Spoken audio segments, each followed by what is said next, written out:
నిన్న చూడండి, ఏదైతే అతను సింగయ్య వాళ్ళ కార్యకర్త వచ్చాడు, కారు కింద పడ్డాడు, క్లియర్గా ఉంది.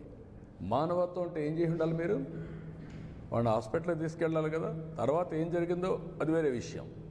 కనీసం మనం దారిలో పోతూ ఉంటే ఒక యాక్సిడెంట్ జరిగితే మనం ఏం చేస్తాం? కనీస బాధ్యత, సామాజిక స్పృహ ఇమ్మీడియట్గా దిగుతాం. మానవత్వంతో అతన్ని సేవ్ చేయడానికి ప్రయత్నం చేస్తాం, హాస్పిటల్ తీసుకుపోతాం, ఏం చేయాలో అన్నీ చేస్తాం. సో మెనీ సార్లు, ఎన్నోసార్లు నేను దారిలో పోతా ఉంటే యాక్సిడెంట్ అయితే నా అంబులెన్స్ ఇచ్చి హాస్పిటల్ తీసుకుపోయాం. రోడ్ యాక్సిడెంట్ అది, అయినా కూడా నేను పంపించేవాడిని.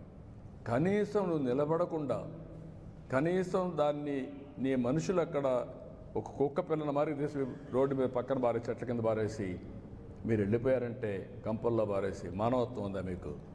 ఇప్పుడు ఆ అమ్మాయిని పిలిపించి బెదిరించి దాన్ని రాజకీయం చేయాలని చూస్తున్నారంటే వీళ్ళు మనుషులా? వీళ్ళు అదే ఈ ప్రజానీకం అర్థం చేసుకోవాల్సిన అవసరం ఉంది. ఇలాంటి వాళ్ళని నీతిమాలిన వ్యక్తులు, లేకపోతే ఒక నేర చరిత్ర కలిగిన వాళ్ళు రాజకీయాల్లోకి వచ్చి రాజకీయ ముసుగేసుకొని, ఇప్పుడు నేను అడుగుతున్నా, వీళ్ళు చేసే నేరాలు మామూలు రౌడీలు అయితే వదిలిపెడతామండి? 2 నిమిషాల్లో కుక్కను కొట్టి లోపల వేసేవాళ్ళం.